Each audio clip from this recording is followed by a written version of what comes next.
शहरों में चली जाओ, ऐसी बुरी आफत मची है कि विवाह करने को राजी नहीं है, विवाह करने को, लिव इन रिलेशनशिप में रहना चाहते हैं। और यदि किसी कारणवश विवाह भी करना पड़ जाए तो संतान को जन्म नहीं देना चाह रहे। क्यों? क्योंकि फिर बंधन में बन जाएंगे, बच्चे को कौन पालेगा। ये तो हिंदू समाज की स्थिति है जो बहुत मॉडर्न समझते हैं अपने आप को। कुछ दिन पहले मेरा जयपुर में एक प्रवास हुआ था, तो एक अपने सा बड़ा जुड़ा हुआ परिवार है, उनका अच्छा खासा बिजनेस है। तो 3-4 वर्ष हो गए थे विवाह को। तो मैंने कहा भैया संख्या बढ़ाओ। तो वो कहते हैं मुझे कि दीदी हमारे पिताजी ने हमको बहुत अच्छी यूनिवर्सिटी स्कूलों में पढ़ाया है, हम बहुत बाहर पढ़ कर के आए हैं, अभी थोड़ा मेरा बिजनेस सेट हो रहा है, एक बच्चे का आने का मतलब है 1 लाख रुपए महीने का खर्चा होना। आप सोचो कि आपके पास जब 1 लाख की व्यवस्था हो, ये हम बहुत अमीर परिवार की बात बता रहे हैं आपको, कि 1 लाख रुपए की व्यवस्था होगी तब आप संतान को लेकर के आओगे। और वहां तो 17-18 साल के होते नहीं कि शादी हो गई, बच्चे शुरू हो गए, फिर 1 के 2, 2 के 4, फिर उसके बच्चे घर में 8-10। आपकी हर प्रदेश के अंदर संख्या ना के बराबर होती जा रही है।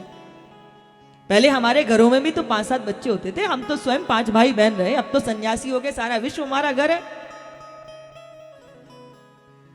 हमें नारे दिए गए कि संख्या कम करो, कंट्रोल करो, कंट्रोल करो। तो संख्या कंट्रोल करने का जिम्मेवारी या ठेकेदारी केवल हिंदुओं की है क्या? केवल हिंदू अपनी संख्या कम करेंगे? तो सरकारों पे क्यों दबाव नहीं बनाया जाता? क्यों नहीं बनाया जाता कि इस भारत के कानून के अनुसार चाहे हिंदू हो चाहे मुसलमान, जिसे इस देश से प्यार नहीं उसे इस देश में रहने का अधिकार नहीं, कोई भी क्यों ना हो, कोई भी क्यों ना हो। नियम सबके लिए एक जैसे। चाइना में संख्या बढ़ गई थी, वहां नियम बन गया था एक ही संतान पैदा होगी। बना था कि नहीं बना था? आप बहुत भाग्यशाली हो ऐसे क्षेत्र में रह रहे हो जहां आपके पास ये वाला संकट अभी नहीं है, क्योंकि संख्या नहीं है। लेकिन जहां 40%, 50% जिन क्षेत्रों में संख्या हो चुकी है ना, जरा एक बार चक्कर लगा करके आ जाना उन क्षेत्रों में, रातों की आपकी नींद उड़ जाएगी। कैसे उनकी माताओं के दिल धक धक करते रहते कि हमारी बेटी साबुत आएगी भी कि नहीं आएगी। वो राक्षस है, भेड़िए। आपने बंगाल की घटना सुनी थी आपने? किसी के जिस्म का उपयोग होता है लेकिन किसी के साथ ऐसी बर्बरता, सोच करके भी हृदय कांप जाता है कि कैसी बहिष्यता, कैसी ये अमान्य व्यवहार, राक्षसी वृत्ति होती होगी, कैसी राक्षसी वृत्ति। दिल करता है कि कभी कभी कानून को बदला जाए, कोर्ट तक जाने से पहले ऐसे जो धरती के नासूर हैं उन्हें भूमि में गाड़ा जाए, उनको पता चले कि कैसे किसी के साथ अमानवीय व्यवहार किया जाता है। वो व्यक्ति तो चला जाता है पर उसकी माँ से पूछो, उसके पिता से पूछो, उसके परिवार से पूछो जाकर के कि उसके साथ में क्या बीतती होगी। पर ये किस लिए होता है? क्योंकि हम इकट्ठे नहीं हैं, हम इकट्ठे नहीं।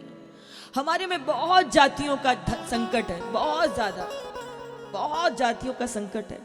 इसीलिए परम पूज्य दीदी माँ जी ने आज से काफी वर्षों पहले आवाज दी थी कि वीर शिवा राणा प्रताप का गूंज उठा वो नारा है, और कहो गर्व से हम हिंदू हैं, हिंदुस्तान हमारा है।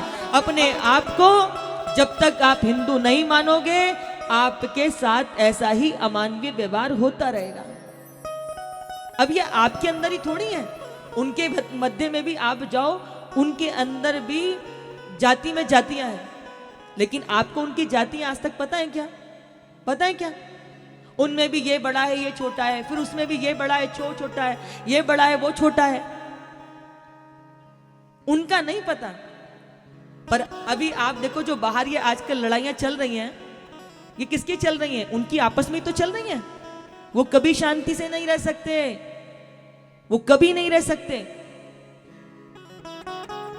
गुरु गोविंद सिंह जी ने कहा था कि आप अपने दोनों हाथों को तेल में डाल लो, और तेल में डालने के बाद उन दोनों हाथों को तिल के बोरे में डाल दो, और उसके बाद जितने तिल हाथों में चिपक जाएं उतनी बार भी ये कसम खावे तब भी इनका विश्वास मत करना, ये हमारे पूर्वज हमको बता के गए हैं। लेकिन उसके बाद भी देख लो कि आपके घर के अंदर जितने भी काम करने वाले कारपेंटर आएंगे वही होंगे, पेंटर आएंगे वही होंगे, मैकेनिक होंगे वही होंगे।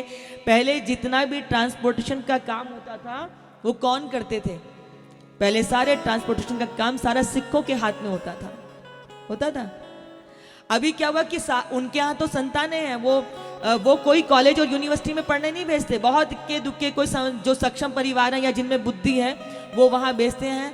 बाकी वो बचपन में ही बच्चों को मदरसे भेजकर उनको आतंकवादी की तरह तैयार करते हैं कि इस्लाम का बढ़ावा करना है, जो इस्लाम को ना माने वो तुम्हारा शत्रु है। उसके बाद वो जैसे ही थोड़ा सा 12-14 साल का होता है उसको काम सिखा देते हैं।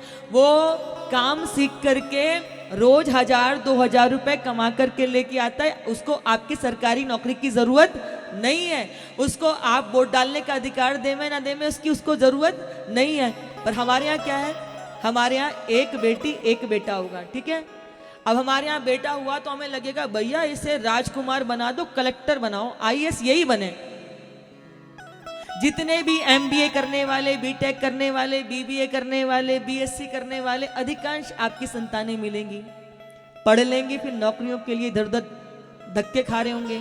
फिर बड़ी बड़ी सोर्स खोजते हो कि किसके माध्यम से नौकरी लग जाएगी, जिसकी जितनी बड़ी पहचान होगी उसके माध्यम से लगाएंगे। उन्हें 10,000, 15,000, 20,000 रुपये, 25,000 रुपये नौकरी मिल जाएगी। अब शहर में आप 10-12 हज़ार रुपये का कमरा लो, राशन दो, बिजली का बिल दो, दूध का बिल दो, आपको 40,000 रुपये भी मिल गया तो बचा क्या आपके पास में? 5,000 रुपये भी मुश्किल से बचते हैं। पर यदि आप अपने क्षेत्र में, अपने गांव में, तो घर आपका, दूध आपका, शुद्ध हवा आपकी, और यदि आपके हाथ में हुनर है, यदि आप योग्य हैं, तो ना तो आपके माता पिता की आपसे सेवा छूटती है और ना अपना घर छूटता है। आप वही राजा बनकर के अपना उद्योग और काम करते हो। लेकिन चल क्या रहा है,